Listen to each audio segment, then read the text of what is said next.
One thing we found since getting onto this gluten-free malarkey is that gluten-free muffins are really nice and gluten-free pastry is a bit hit and miss.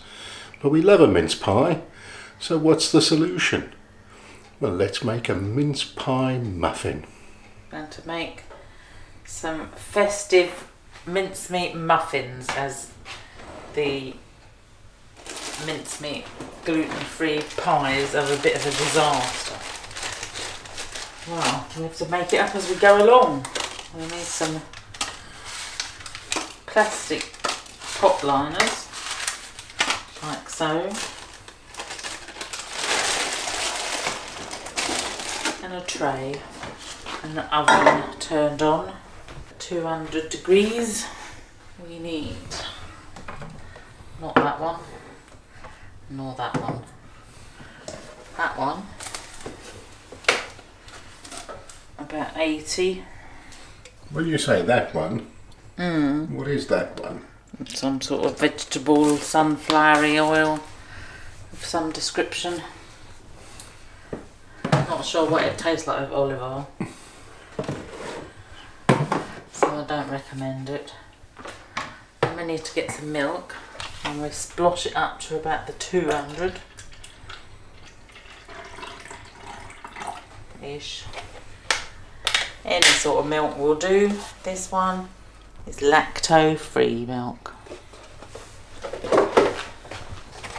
And we need an egg, free-range egg. It doesn't have to be. You could keep your chicken in a cage if you wanted to. But we like them to wander around the fields. And give it a bit of a swirl. Make sure the egg is all mished up. We need a bowl, some scales, gluten-free plain flour, and 180 grams of that, quarter of a teaspoon, which is about that.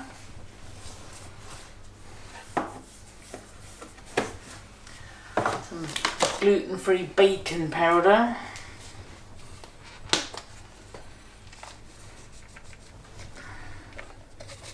which is about that.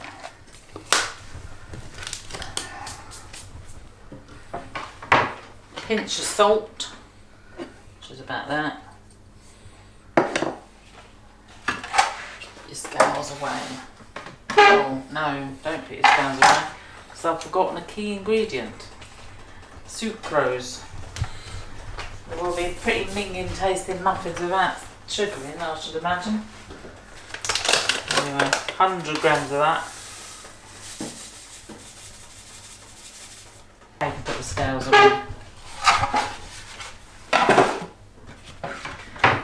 Get a wooden spoon, mix it together, and the dry ingredients.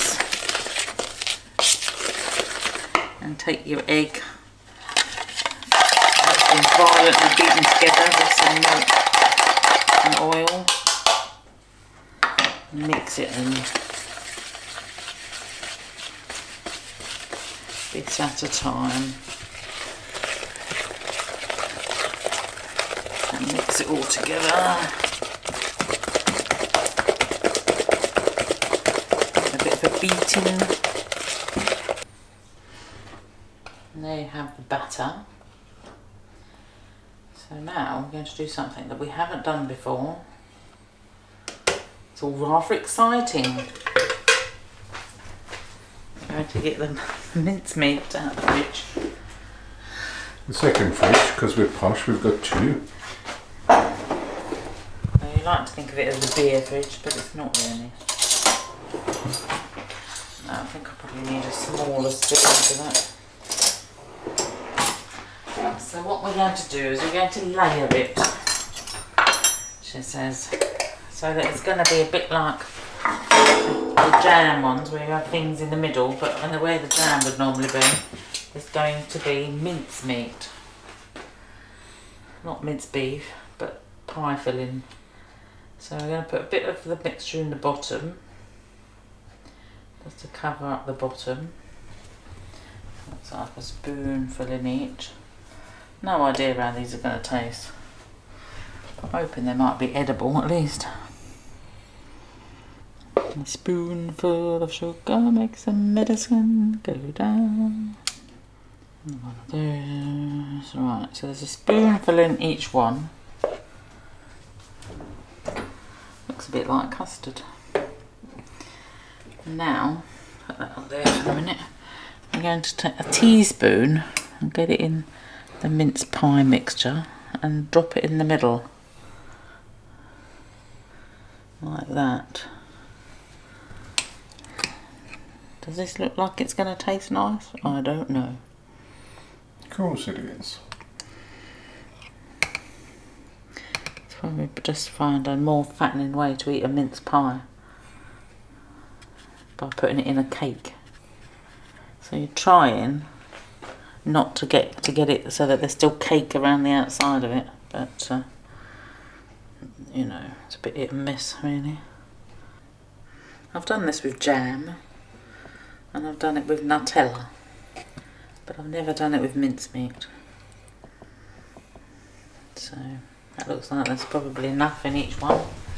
So then we're going to put some of the cake mix over the top. Make sure that you've got enough to put over each one.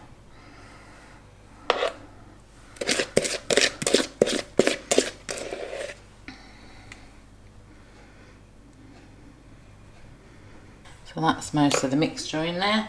So that's what they look like now. They can go in the oven for that, first of all 20 minutes, and then they'll need a bit of a look at, and then we'll see what happens after that. They might take as much as 30 minutes. Don't know. Right, it's been 20 minutes. We're going to have a look with our trusty skewer. I don't think it's quite. Look a bit under. So put your skewer in. No, that's not done yet, I don't think. No. Needs a bit, another 5 minutes, I think. 5 minutes later, we're going to have another look. But if I just take them out and leave them in the hot pan, they can continue while they're cooling to have a bit of an extra cook. So now we're going to cut one open and see what's happened.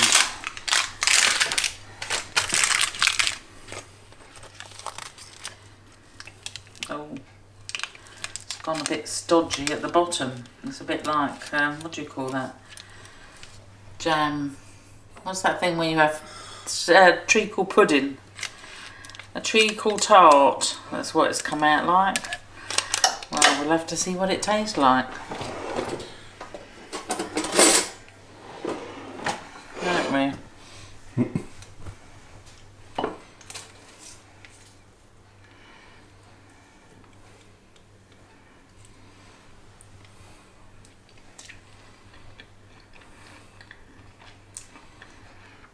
Quite nice as it goes. Would we say it's a rip-roaring success? Well, I think it probably needs a bit of whatchamacallit, a bit of tweaking. You have a taste.